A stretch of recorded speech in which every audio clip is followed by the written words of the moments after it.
Men who've slept with many women, 12 plus. Is monogamy difficult for you in relationships? Why or why not? Story 1. I used to sleep around quite a bit. Now I'm with the woman of my dreams and can't picture anything different. I still notice attractive women throughout the day, but I know I'd never pursue anything or entertain any childish ideas. This woman is everything to me, and the idea of hurting her in our relationship would go against every ideal within my psyche. Story 2.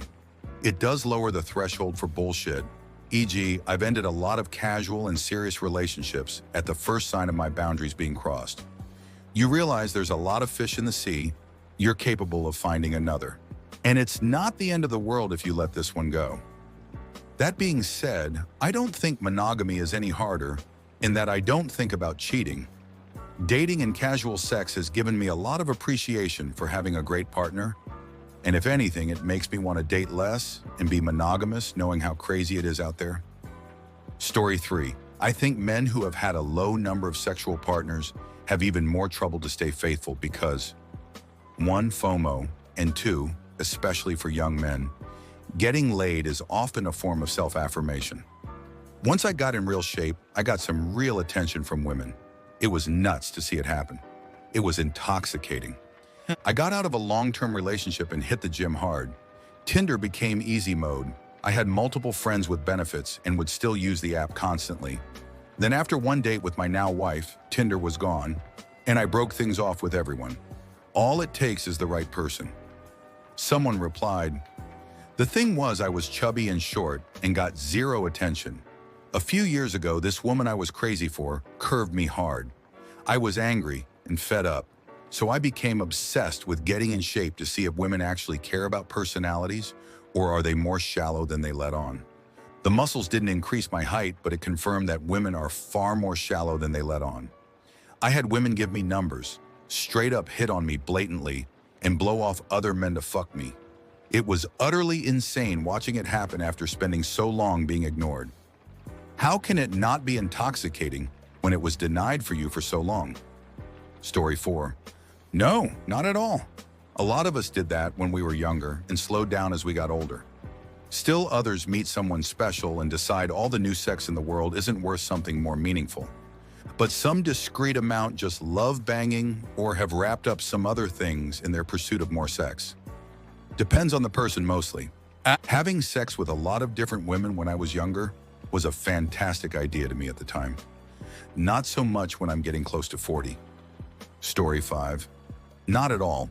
It's probably easier because I have sampled and know what I like and who I want. Someone replied, "Exactly. It's easier for me to settle down now because I don't feel like I'm missing out on many experiences or types of lovers. I've been there, done that, fewer mysteries or what ifs to bother me. Similarly, I'm bisexual and have had sex with both genders, so I don't have to wonder about that either." Story 6. My best friend from college was a man whore. He has probably had sex with 70, 80 women. He has been married for 3 years and has a very stable relationship with his wife. I say this as a person who has had sex with 7 women and has never had a real long-term relationship. Moral of the story, sleep around and find out. Story 7. Well, I was single until my 40s, in my 50s now. I believe after kids, my sex drive dropped significantly, or my focus and energy was taken up with trying to be the best dad I could be. As someone who has literally struggled with monogamy all my life, early days I was an asshole and cheated. Later on, I learned that many women are okay with sharing. If situation is right, I stopped fooling around and stayed with either a bunch of FWB. These things help immensely. 1. Picking the right wife. My wife is a good match for me in so many ways it's not funny. 2. Having kids. It's a totally crazy experience that completely changes your sense of priorities and what you want to do. If I have even 45 minutes of free time, I just want to hang out with them. I get really annoyed when work dinners and events last longer or get scheduled when I could be home with them. Anytime I even think about a risk for them, like say breaking up the family because I wanted to get laid was strange, it corrects my thinking pretty quickly. 3. I doubt 25 or 35-year-old me could do it. I really think as I aged, my hormones shifted, and I'm not so physically horny all the time. I went from rubbing one out twice or 3 times a day while still having multiple partners and having sex every day as standard. Now in my 50s as a standard, rubbing one out every day and having sex like 2 to 4 times a week is enough. And to be honest, I go 1 round and I'm pretty spent. If my wife is expecting like weekend trip in a hotel type marathon fucking, I have to mentally prep and not jerk off for a day or 2 beforehand. And then when I come back home, I'm like not to touching my dick for 3 or 4 days after. 4, getting laid is expensive.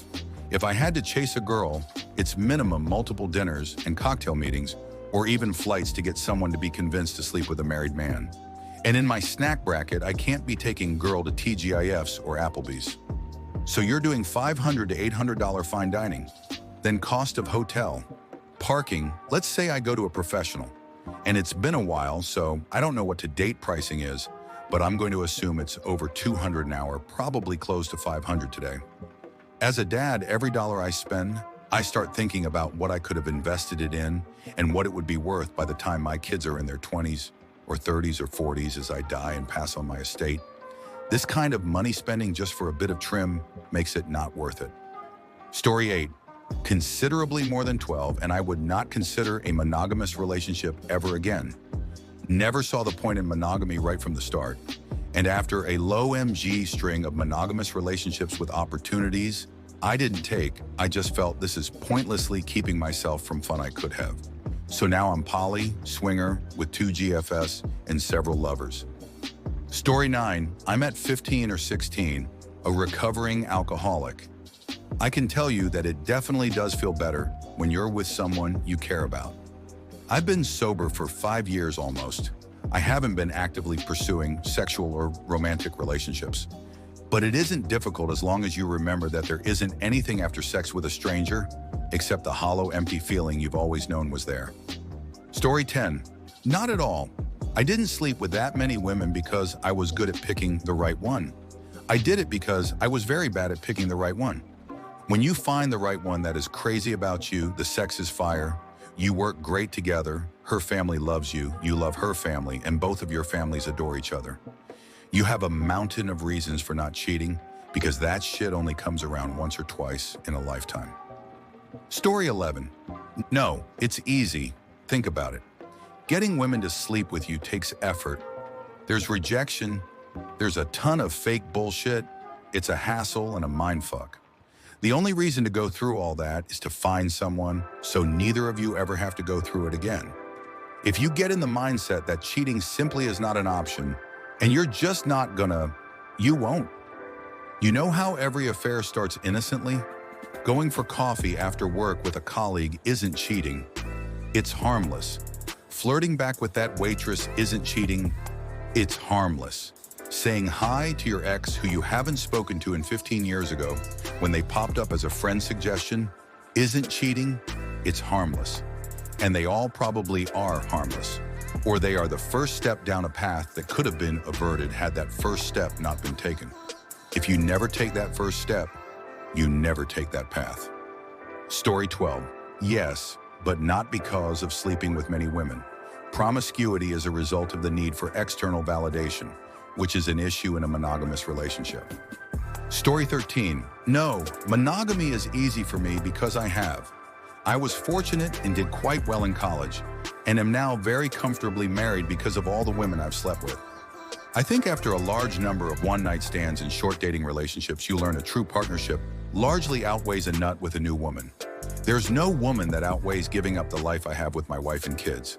For reference, last time I counted, I think it was 60, 70 women. Mostly short dating relationships and Tinder hookups with a couple strippers thrown in during some darker days. I will say that I miss certain aspects of sex with some of the other women, and it's hard not to compare withy wife. It's unfair as people aren't built of bears where you can combine everyone's best aspects. Story 14. I'm a woman but actually more worried about men who are too inexperienced, as they usually get more curious and have a big fear of missing out. If an experienced man is with me and is satisfied, I'm happier because he has been around and found what he likes in me. I think I actually prefer men who've taken their time to experience. Story 15. Married for 10 years now. We've been together 10 years total. I was a man with a very high sex drive and was very self-destructive after a bad breakup, which includes doing porn. Y'all consider 12 a lot. I did 8 in a day.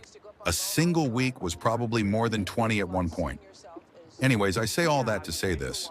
In those days, I was having problems loving myself. I've never had a problem staying faithful.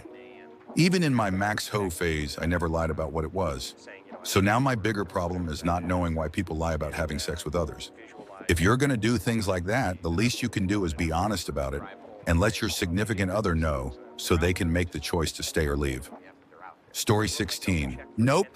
The older you get, the less those numbers matter.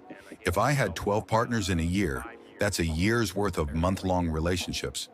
That's not really that unreasonable. If you're 32, that could be an average of 12 one-year relationships since age 20, which is perfectly reasonable. So if you're at 120 partners by 18, then there's probably personal issues to resolve. I'd say that person might have issues they need to work through before getting into a committed relationship. But as long as it's between consenting adults and no deceit involved, there's nothing wrong with it. But really, some people get lucky, some people are bad at relationships, some people are reclusive hermits who attract incompatible people. Story 17. I'm non-monogamous. I hate monogamy. I can definitely stay a stretch with just a single partner, but I don't operate like most people. I find sex enjoyable and connecting with people in whatever capacity we find equilibrium in more important than contrived rules. It feels more authentic for me to live this way. Story 18. I'm almost 40. I've probably slept with 600, 700 women in my life. I'm currently in a great relationship, and the thought of straying doesn't cross my mind. Sure, I look at pretty women when they're around, but I've been with enough to already have a good idea of what they look like naked, etc. I've had enough experiences for one lifetime, and I'm okay with that. Story 19. I had slept with 50 women, the 50th being my wife, and we've been together for 12 years. I only cheated in one relationship. Otherwise, I was always monogamous when in a relationship. Story 20. No. In fact, I think it makes it easier. I know I'm not missing out on anything, and then you get to really appreciate the connection you have in an exclusive relationship. In my first real relationship, I had a severe case of fear of missing out. We eventually had other problems, but that was a big one for me. I didn't want to end up marrying her and thus only be with one woman in my entire life. I feared I would end up hating myself and resenting her. If you like stories like these, please make sure to like and subscribe for more. Please help me reach my goal of 1,000 subs so we can continue to build our community. If you have any opinions on these stories, let me know what you think in the comments below. I hope you all enjoyed today's story time, and I hope to hear from you all soon.